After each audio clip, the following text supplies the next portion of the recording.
नमस्कार दोस्तों, मैं मानवी आप सभी का स्वागत करती हूँ पैरानॉर्मल पिरामिड में। आशा करती हूँ आप सभी लोग अच्छे होंगे। आज जो मैं कहानी आपको सुनाने जा रही हूँ वो एक स्कूल टीचर की है जो 2 टीनेज बच्चों की माँ है, वेल्दी फैमिली से बिलोंग करती हैं, बहुत ज़्यादा एम्बिशियस नहीं है पर शौकिया तौर पे नौकरी करती हैं।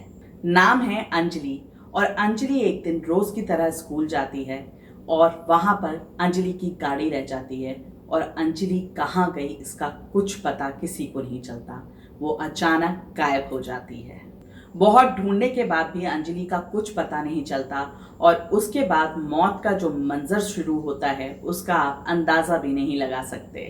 तो कहानी को अंत तक देखिएगा और बिल्कुल भी मिस मत कीजिएगा। अब चलते हैं हम अंजलि की कहानी पर।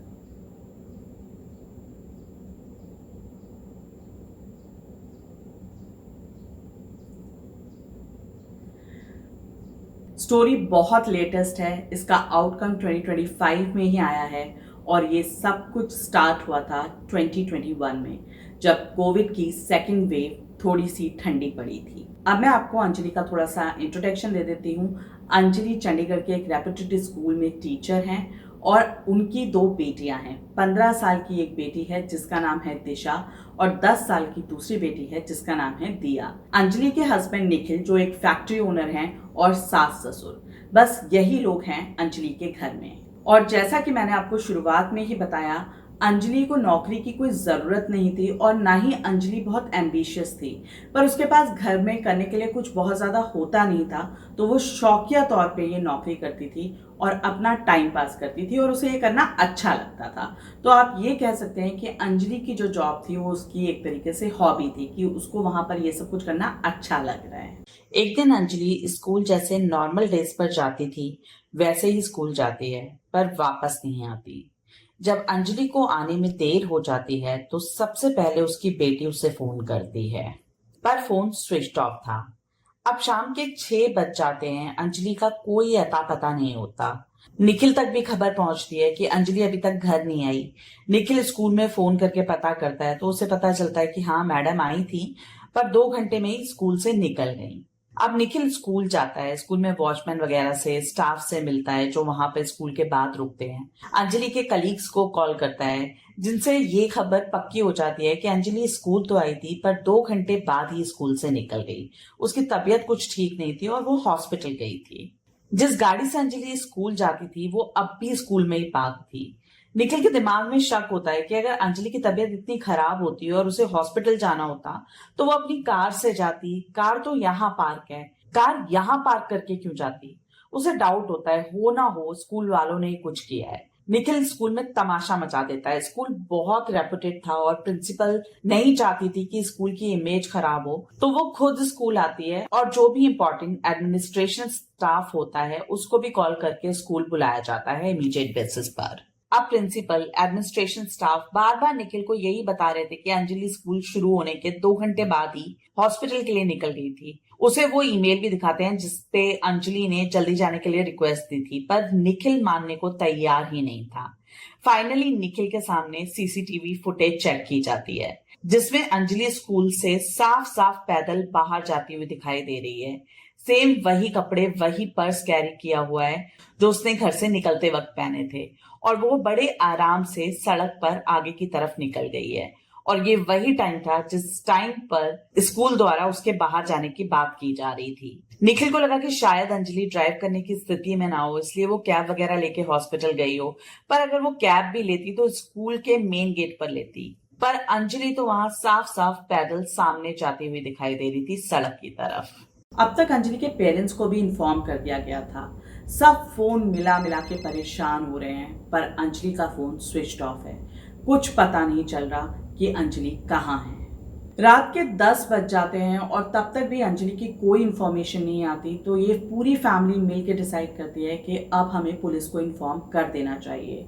और फाइनली पुलिस को कंप्लेंट दी जाती है अंजलि के बारे में। जब निखिल अंजलि की मिसिंग कंप्लेंट पुलिस स्टेशन लिखाने के लिए गए तो पुलिस वालों के द्वारा उनसे बहुत सारे सवाल पूछे गए। फिर पुलिस ने उनको बोला कि आप कम से कम 24 आवर्स कंप्लीट होने का वेट कीजिए, उसके बाद हम आगे प्रोसीड करेंगे। ये सारा परिवार बहुत परेशानी में रात गुजारता है। जैसे भी करके 24 घंटे पूरे होते हैं। पुलिस एक्शन में आती है। उस जगह के आसपास के सभी सीसीटीवी कैमरास खंगाले जाते हैं और जहां तक वो कवर कर पाते हैं वहां लास्ट यही मिलता है कि अंजलि पैदल चलते चलते सड़क पार करके एक गली में मुड़ी और वहां से गायब हो गई। उसके बाद किसी कैमरा में वो कहीं नहीं दिखी। निखिल ने, उसके परिवार ने, अंजलि के परिवार ने पूरी जी जान लगा दी थी, पर अंजलि का कोई पता नहीं चल पा रहा था। अंजलि का मोबाइल नंबर भी ट्रेस नहीं हो रहा था, पर लास्ट लोकेशन वही स्कूल वाला एरिया ही थी। कॉल डिटेल्स की लिस्ट निकाली गई, पर कोई सस्पिशियस कॉल नहीं था उसमें। कोई सस्पिशियस ईमेल नहीं मिला अंजलि के लैपटॉप में। कुछ भी ऐसा क्लू नहीं मिल रहा था जिससे पता चल सके कि अंजलि के साथ हुआ क्या है। इन लोगों ने मिसिंग पोस्टर्स भी लगवाए आसपास के इलाके में। निखिल जी जान से लगा हुआ था अंजलि को ढूंढने में। वो पैसा पानी की तरह बहा रहा था, चाहे पुलिस में हो चाहे कहीं और, पर कुछ हासिल नहीं हो पा रहा था। निखिल का एक कजन ब्रदर इन लॉ था विपिन, जो IT में माहिर था। वो भी अपनी तरफ से पूरी कोशिश कर रहा था, पर अंजलि का कुछ भी पता नहीं चल पा रहा था। अंजलि का लैपटॉप घर में ही था और विपिन अंजलि के लैपटॉप की पड़ताल कर रहा था। उसमें विपिन ने अंजलि की फोन लोकेशन को ट्रेस करना शुरू किया। तलाशते तलाशते वो पीछे के दिनों में जा रहा था और जैसे जैसे वो पीछे जाता जा रहा था उसे एक क्लू मिला। करीब 1.5 महीने पहले अंजलि की मोबाइल लोकेशन सुबह 7 बजे से दोपहर 2 बजे तक एक स्पेसिफिक स्पॉट पर थी, जो उसका स्कूल टाइम होता था, पर वो स्कूल की नहीं थी। विपिन और पीछे गया और फिर खुले कुछ ऐसे राज जिसके बारे में किसी ने सोचा भी नहीं था। अंजलि की लोकेशन स्कूल के बाद कभी 1 घंटे के लिए, कभी शाम को किसी टाइम पर 1 से 2 घंटे के लिए ऐसी जगह पर ट्रेस हो रही थी जिसका उसके घर से स्कूल के रास्ते से कुछ लेना देना नहीं था। ना ही वो जगह उसके घर और स्कूल के रास्ते के बीच में आती थी। और मंथ में 1 या 2 बार स्कूल टाइम पर सेम वही लोकेशन, वही स्पॉट ट्रेस हो रहा था। अब निखिल और विपिन पर्टिकुलर उस लोकेशन पर जाते हैं। वो चंडीगढ़ का एक बहुत ही कंजस्टेड सा एरिया था, एक ऐसा एरिया जहां अंजलि के स्टेटस के लोग नहीं जाया करते। पर इन लोगों के लिए एक क्लू, एक बहुत बड़ा क्लू था और ये लोग अंजलि की फोटो लेके literally shop to shop, hotels to hotels पता करना शुरू करते हैं कि कहीं से इनके हाथों किसी भी तरीके का कोई क्लू लग जाए। पर उस दिन इनके हाथों कोई उपलब्धि नहीं लगती। फिर भी ये लोग हिम्मत नहीं हारते, लगे रहते हैं। दूसरे दिन ये लोग फिर उसी एरिया में जाते हैं, फिर से पता करना शुरू करते हैं और ये लोग पहुंचते हैं एक बहुत ही गंदे से होटल में। ऐसे एरियाज में आपको पता ही है किस तरीके के होटल्स होते हैं। अब उन्हें गंदा बोलना ना बोलना पता नहीं सही है या नहीं, बट डेफिनेटली उन होटल्स में कोई भी फीमेल जाना प्रेफर नहीं करेगी। वो कुछ इस टाइप के होटल्स थे और इस बार इनका सामना होता है एक बहुत बड़े सच से, एक ऐसे सच से जिसको सुनकर निखिल के पैरों तले जमीन निकलने वाली थी। होटल वाले के हाव भाव देख के इन्हें बहुत अच्छी तरीके से समझ में आ गया था कि इसको कुछ ना कुछ तो पता है, पर ये बता नहीं रहा। विपिन ने उसको साइड में ले जाके कुछ पैसे वैसे खिलाए और उसके बाद होटल वाले ने उगल दिया, हाँ सर, ये मैडम यहाँ एक सर के साथ आती हैं। जब उन्होंने उससे पूछा कि आखिरी बार ये मैडम यहाँ कब आई थी, तो होटल वाले ने बोला मुझे एग्जैक्ट तो नहीं याद, लेकिन हाँ 1-1.5 महीना हो गया होगा इन्हें यहाँ आए हुए। पर अभी आए हुए इन्हें काफी टाइम हो गया था। अब ये लोग CCTV का ऑप्शन ढूंढते हैं, पर अंजलि की लास्ट लोकेशन यहाँ 1.5 महीने पहले की थी और इतने पहले की रिकॉर्डिंग होटल वालों के पास भी नहीं होती। ये रजिस्टर एंट्री चेक करते हैं जहां से उस व्यक्ति का एड्रेस और फोन नंबर मिलता है जिसके साथ अंजलि यहाँ आया करती थी। इस व्यक्ति का नाम तनुज था और तनुज का एड्रेस प्रूफ इन्हें मिलता है, वो होता है भटिंडा का। वहां जो तनुज का नंबर दिया गया था उस नंबर पर निखिल कॉल करता है, पर वो नंबर भी लगातार स्विच ऑफ जा रहा होता है। अब ये लोग उसके भटिंडा वाले एड्रेस पर पहुंच जाते हैं। तनुज के वृद्ध पिता जो एक परचून की दुकान चलाते थे उनसे मिलते हैं, पर उनको तनुज के बारे में कुछ भी नहीं पता था कि उसने क्या कारनामे किए हैं। इनफैक्ट तनुज ने उनसे लास्ट टाइम 5 दिन पहले बात की थी, जिसके हिसाब से वो चंडीगढ़ में ही था। फिर निखिल उनको बोलता है कि आप तनुज को अभी फोन लगाओ। तनुज के पिता ट्राई करते हैं पर फोन स्विच ऑफ जा रहा था। इधर पुलिस अपने एंड पर इन्वेस्टिगेशन कर रही थी। उधर इन लोगों ने अभी तक किसी को भी नहीं बताया था कि इन्होंने अंजलि के बारे में बहुत कुछ ढूंढ निकाला है और अंजलि को गायब हुए अब तक 14 दिन हो चुके थे। अब ये लोग पुलिस की हेल्प लेते हैं और सारी इंफॉर्मेशन पुलिस को प्रोवाइड करना शुरू करते हैं। तनुज का नंबर ट्रेस किया जाता है जिसकी लास्ट लोकेशन 5 दिन पहले की सूरत दिखा रहा था। जिस दिन से अंजलि गायब हुई थी एयरपोर्ट से सारी डिटेल्स निकाली जाती हैं। कोई टिकट नहीं मिलता अंजलि या तनुज के नाम का। उसके बाद ये लोग रेलवे टिकट्स की जांच करवाते हैं। क्योंकि ये पुलिस केस था तो ये सारी चीजें हो पा रही थी और इनके हाथों दूसरा क्लू मिलता है। जिस दिन अंजलि गायब हुई थी उसी दिन की शताब्दी की इन दोनों के नाम पे चंडीगढ़ से दिल्ली की टिकट्स बुक थी जिसमें इन्होंने ट्रेवल किया था।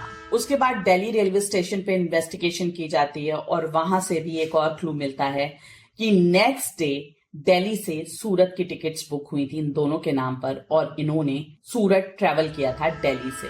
ये सब कुछ करना इतना आसान नहीं था, इसमें बहुत पैसे खर्च हो रहे थे, बहुत टाइम खर्च हो रहा था, लेकिन कहीं ना कहीं इनके हाथों में एक उपलब्धि लग रही थी।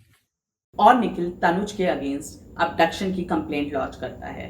हालांकि सबको मालूम होता है, इवन पुलिस वालों को भी मालूम होता है कि ये अबडक्शन का केस नहीं है, पर यहाँ होता है लॉ का मिसयूज।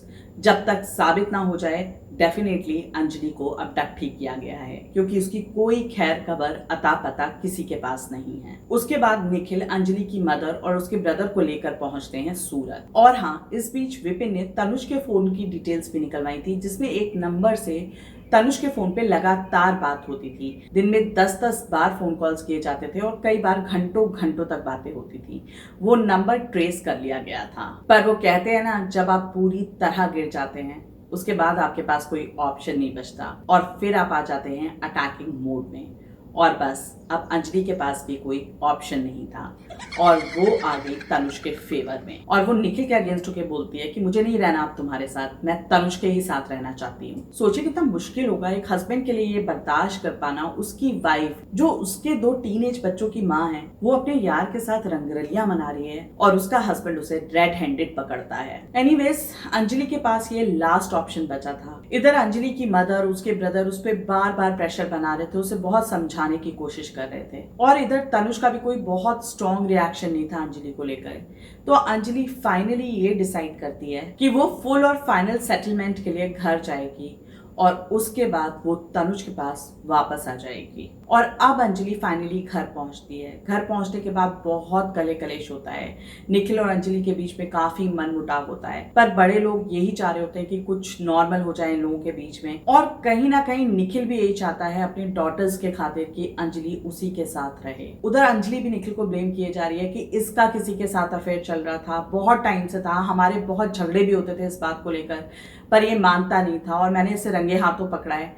अब वो कितना सच बोल रही थी कितना नहीं ये किसी को भी नहीं पता, क्योंकि इस बारे में अंजलि ने किसी के साथ भी डिस्कस नहीं किया था, ना निखिल की फैमिली के साथ और ना ही अपनी ही फैमिली के साथ। उधर निखिल बार बार ये कहे जा रहा था कि नहीं मेरा किसी के साथ अफेयर नहीं था, इसको शक हो रहा था, मैंने इसको कई बार समझाया और ये सब कुछ चलता रहता है। अंजलि पे बहुत दबाव बनाया जाता है, उसको रियलाइज करवाया जाता है कि उसकी 2 टीनेज बच्चियां हैं, उनपे क्या असर पड़ेगा इन सारी चीजों का। और फाइनली अंजलि कन्विंस हो जाती है और वो ये डिसाइड करती है कि वो आगे निखिल के साथ ही रहेगी। यहाँ तक तो कहानी थी लुक्का छुपी की, स्मार्टनेस की, एक शेर तो दूसरा उस पे 1.25 शेर। पर अब शुरू होने वाला था मौत का असली तांडव। अंजलि ने तनुज से पूरी तरीके से कट ऑफ कर लिया था और अब धीरे धीरे करके निखिल की फैमिली ने भी अंजलि को रीएक्सेप्ट करना शुरू कर दिया था।